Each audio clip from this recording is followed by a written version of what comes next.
Jordan Hill-Lewis, and your delegation, Your Excellency the Ambassador, and the entire team, both from South Africa and those who are here locally, and the team from Nairobi County Government, good morning.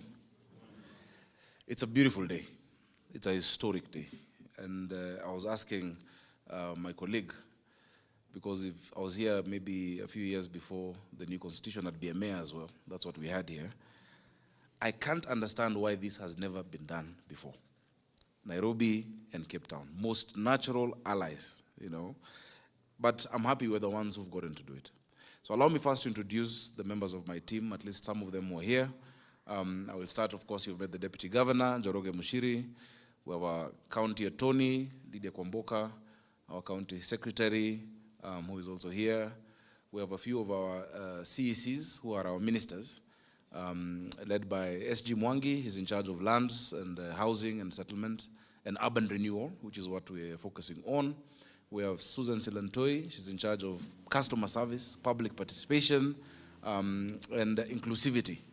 And also, she's the youngest minister in the country, you know, at 29. She's also in charge of a very important docket for us, which is our school feeding program, where we are feeding all the children in public primary schools, giving them at least a meal each and every day, many of those who can't get fed. Of course, we have Mr. Kefa from donor relations, intergovernmental relations as well, and donor coordination. We have Ibrahim, he's a chief officer in charge of environment. We have Bramwell, he's in charge of disaster management.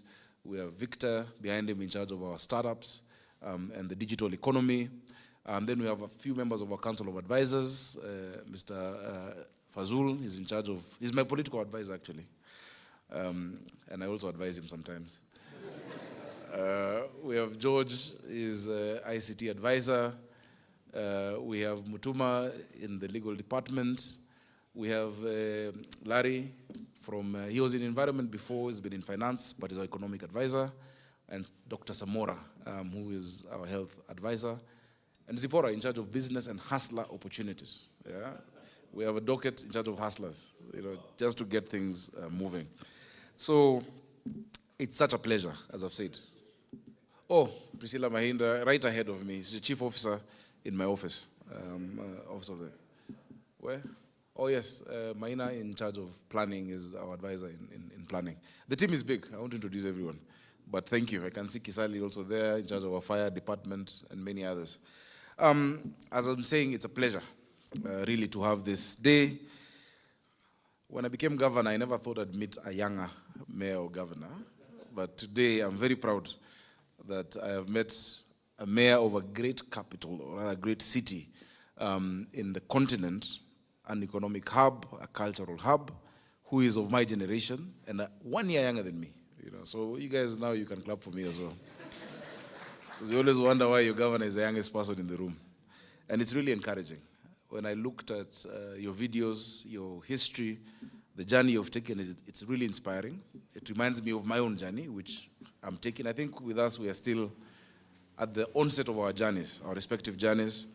I saw your speech at your party's Congress. It was really inspiring.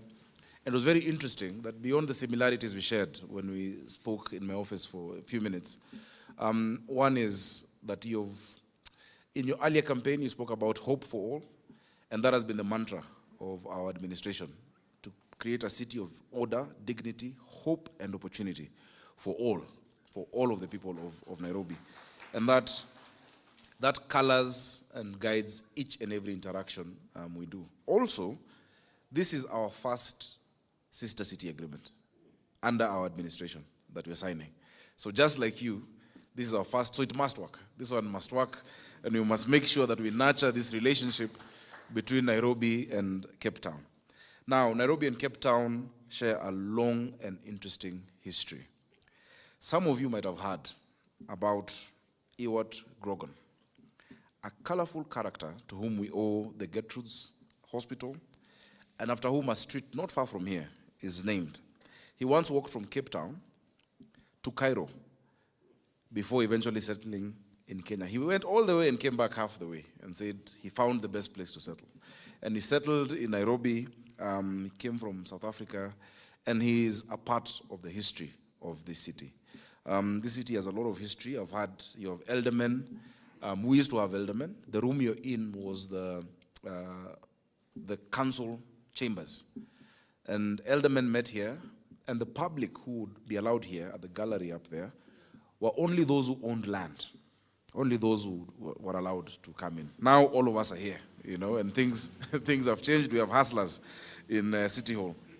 In the century or so since Ewart Grogan did that great walk and walked back and settled here, the links of trade, of friendship, and of common purpose between Nairobi, our city, and Cape Town have only grown tighter. And I'm glad yesterday you met Alan and his team at Kenya Airways. Now we have, I think, 5 or so flights, some direct from Nairobi to Cape Town every single day. And we've lifted the visa restrictions. And that alone has increased our, the numbers. And I was speaking to Alan after you met him, by more than 20%. And he told me some of the asks he made and the discussions you had. And I would just like to reiterate them. Number one, we need to sell Cape Town, and you need to sell Nairobi. That we will talk about Cape Town, and you will talk about Nairobi. We have more to gain together in all the areas of interest that we have, including tourism. That we can create a mega tourism circuit between both our countries that will attract people to come down to Cape Town, to come to South Africa, to come to the Masai Mara, to come to Nairobi, which I still hold and think is the only capital where in the most natural, untouched, unspoiled habitat of wildlife, you have the skyline of the capital at the Nairobi National Park. I hope you've had a chance, or you'll have a chance to visit that. Of course, Nairobi and Cape Town also have a shared interest in climate and climate action. As cities unusually vulnerable to extreme weather events, it is in our joint interest to work together to mitigate the worst effects of climate change for our people, and to use our influence to build coalitions with other African cities so that Africa's voice can be heard when climate policy is made. I think we need to strengthen the voice of our continent, and I see in you a brother and a partner with whom we can bring our voice and our rightful place at the global table when we discuss climate. I'm glad you're also a member of the C40 Cities Network, and I have just last evening put in my application for one of the vacant positions of Vice Chair of the C40 to deputize the Mayor of London, because it's a position that is open now, and we feel that East Africa can get support from the southern part of Africa for this position. And I'm sure you will support your sister city. The second, of course, is the strategic position that our cities enjoy. Both our cities, as Javas was describing earlier, are hubs for our countries and for our regions alike, for business, for financial services, for transport and for logistics, for intellectual work and for culture. We can extend our advantage by working together. We can learn from each other's expertise, and I'm glad that you're a bigger sister, because you're an older city. And as Shakespeare says, wise is he who learns from the other's mishap. So where you went wrong, you can tell us, no, don't do housing that way. This worked, this didn't work. And also you can learn a bit from us. And the experience we have in certain sectors and the experience you have in certain sectors, we can avoid repeating the same mistakes, and we can cooperate instead of competing. There's much more for us to do. And as many before us, many of the leaders, the leaders of our nations have impressed upon, Africa must do more together. Geographically, we have been blessed by God. We had nothing to do with it. You didn't put Cape Town where it is. I didn't put Nairobi where it is. From wherever it is in the world, you can get to Nairobi in such a short time. 5 hours from Dubai, 8 hours from London, 13, 14 hours from New York. And you can hop down to Cape Town in a few hours. Let us take advantage of that. There are several cities in Europe with far less advantages, but have leveraged on just the thinking and the inspiration of the leadership they have. I think it's time that Africa's new generation of leaders think beyond the limitations that were set there before us, and to think bigger. Another area of cooperation, of course, tourism and travel. We have seen opportunities. When we got into office, and we've been in office for a short while, we held very strongly, and we still do, that unlike your country, we may not have minerals, we don't have gold, oil, we don't have diamonds. Our greatest resource is above the ground. It's our people. And we feel that a city is more than just brick and mortar. It is the culture and the vibe. And so a few months into office, we started the Nairobi Festival. And our target, what we want to be like, is the Cape Town Jazz Festival. So we hope that we can partner and work on certain aspects together to see how to create cultural events between our capitals and between our cities that then bring the world. The Cape Town Jazz Festival and all the festivals you have attract thousands and hundreds of thousands of people every year. And that has helped your entertainment industry. You know, we've grown up listening to Kwaito and we've listened to, you know, all the music that is there now. I don't know, what do you call it now these days? Is it Amapiano or what? Yes, you know, and all of that. Extremely famous in Nairobi. You know, in sports, we grew up on Bafana, you know, and rugby. Kenya has been a rugby powerhouse as well. In sevens rugby, we thrashed you guys recently. Unfortunately, we've since been relegated. But we will be back, and we will be back strong. But, you know, I love rugby. I played rugby as well. And, you know, you also played rugby. You know, that's another similarity between us. And so I think this is the most natural partnership between our countries. You know, let's build new arrangements so that we can share expertise and we can remove every remaining obstacle of the free flow of people, goods, skills, and services between our cities. And I want to thank the Excellency Ambassador and your colleagues, even from this side, from Kenya, for the, you know, historic action that was taken between our presidents of making sure that our people can move freely.